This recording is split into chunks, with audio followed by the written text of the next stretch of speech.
Ipurako epelera edo gozora bueltatzen zatea. Bueno, epelera, ez dakit.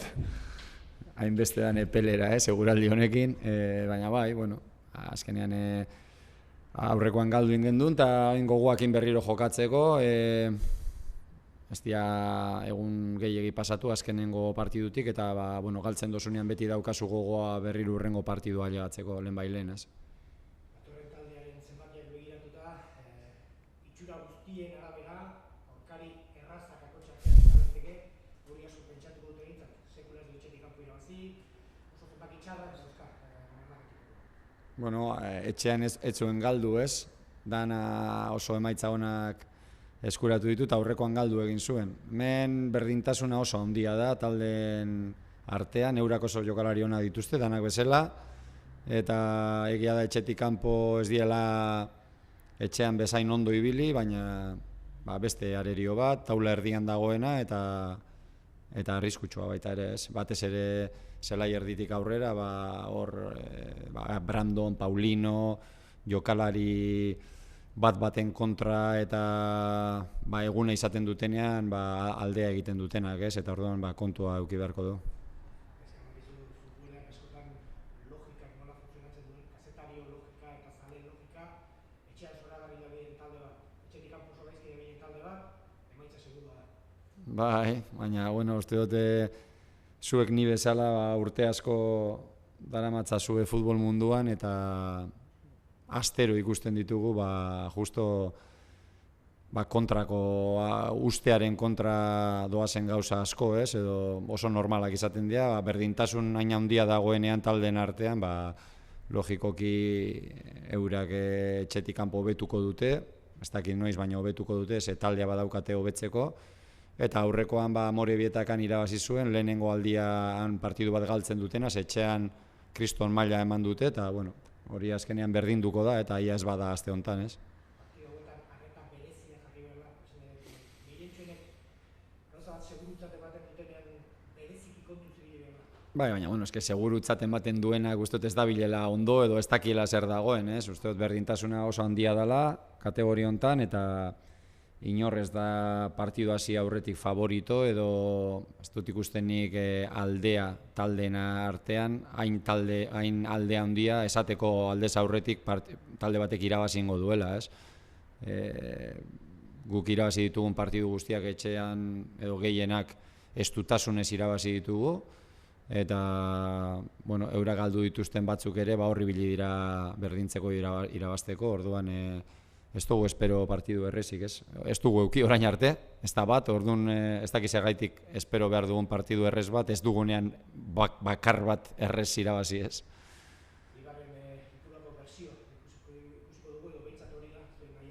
Bai, etxetik kanpo baino hobeto gabiltz, hori ikusten da, eta, bueno, izan ditugu, askotan emaitzetan pixkate emaitzak kontutan hartzen dira, eta logikoa da, ez? Baina, bueno, etxean gure emaitzak erakusten dutena baino zailtasun handiagoak izan ditugu, eta etxetik kanpo gure emaitzak erakusten dutena baino gehiago egin dugu. Orduan, azkenean ez dut ikusten nik hain alde handia etxean eta etxetik kanpo, ez? Emaitzak hola esaten dute, baino ez da aldea hain handia, guk erakusten duguna etxean eta etxetik kanpo, ez dut uste badago zuloa, baina ez dut uste hain handia danik, ez? Beti esaten duzu, garrantzitsua markagailuan hartzea, are eta gehiago horren gol gutxi sartzen duen talde baten aurka, sei besterik ez ditu sartu etxetik kanpo. Bai, bueno, beti esate dizuet, uste dut gu bedatzi partidutan jarri garela aurretik markagailuan, eta danatan irabazi dugu, ez? Hori datu garrantzitsua da.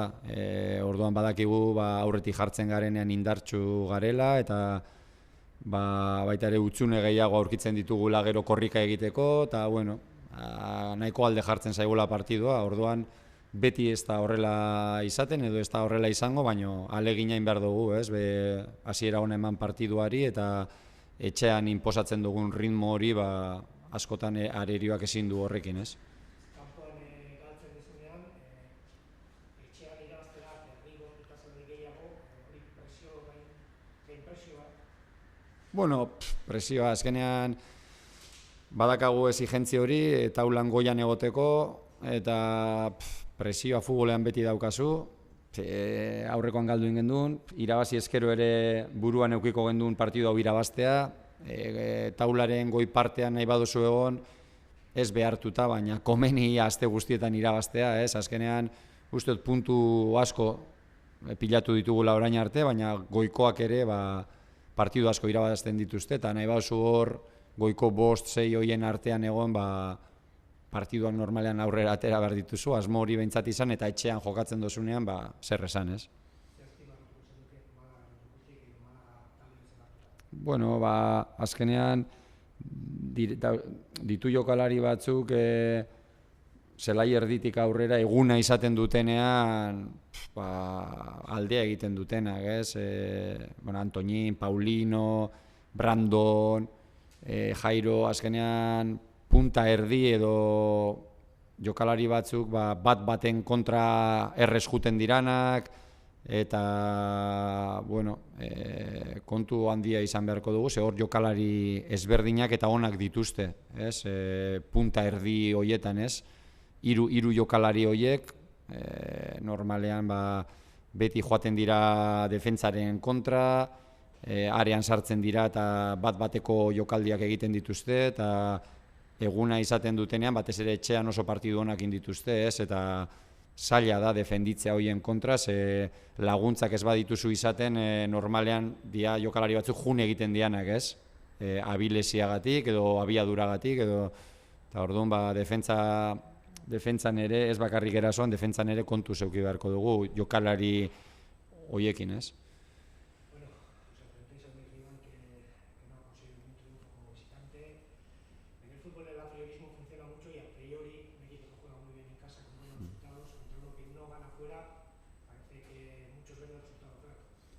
Bueno, muchos que no estén en el mundo del fútbol, ¿no? Porque antes de empezar un partido creo que más en segunda división nadie sabe lo que va a pasar, hay mucha igualdad y el Málaga en casa había estado espectacular, jugando muy bien, ganando muchos partidos y el otro día perdió. Entonces fuera de casa no ha conseguido buenos resultados, pero en cualquier momento tiene equipo para conseguirlos, ¿no?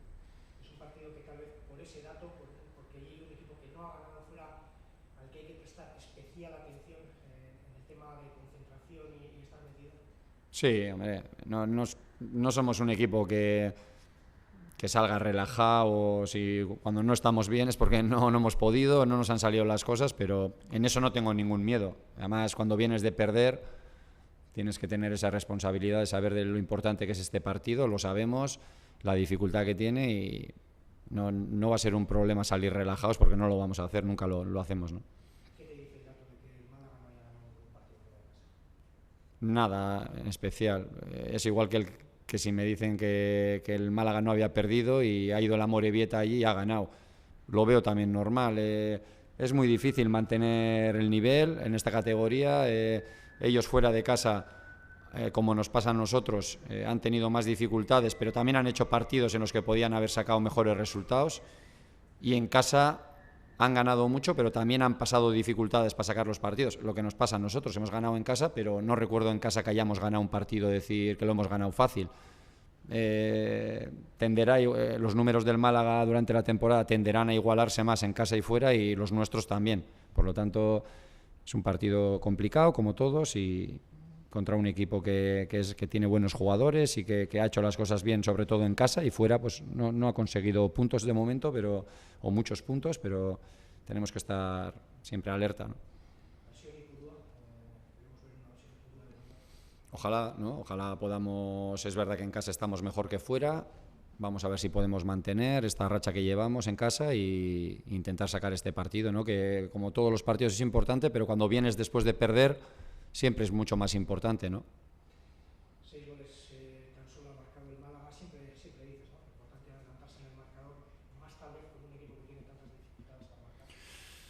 Bueno, es que tampoco me fío, yo no soy mucho de esas estadísticas porque no hayas marcado o porque tiene jugadores para hacer gol, en las medias puntas tiene gente muy desequilibrante, en casa sí ha hecho goles y tiene un juego ofensivo también, quiero decir que más miro a lo nuestro, ¿no? Intentar que se vea un buen Eibar, que imprimamos un ritmo muy alto al partido, y tratar de hacer nuestro juego, ¿no? Y si no es al principio, pues poco a poco ir desgastándoles y intentar sacar el partido, ¿no? Espero lo mejor siempre del rival, un buen Málaga, y más me preocupa que veamos un buen Eibar, ¿no?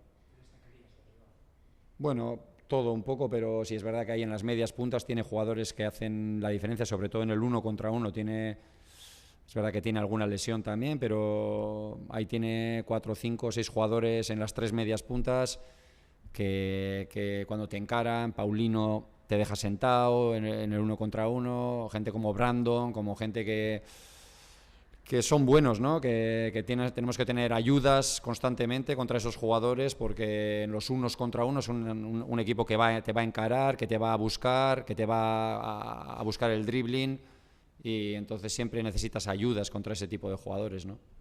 Un equipo que no ha ganado fuera de casa, pero que está en mitad de tabla, algo tiene que ganar, ¿no? Sí, pues que en casa ha estado espectacular, ¿no? Creo que en casa ha dado un nivel muy alto.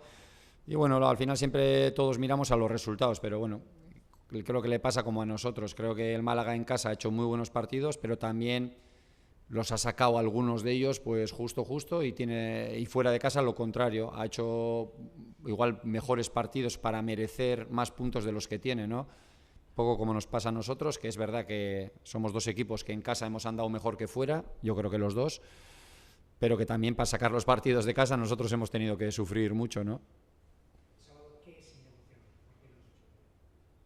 Bueno, se tiene que notar que venimos de perder. Para mí no tenemos que jugar sin prisa, pero sin pausa, ¿no? Creo que el equipo tiene que imprimir, que se vea que a nivel de disputas, a nivel de intensidad, a nivel de querer ganar, que se vea desde el minuto 1, ¿no? Y bueno, tratar de imponer nuestro ritmo, sobre todo, ¿no? Que el partido tenga un ritmo alto.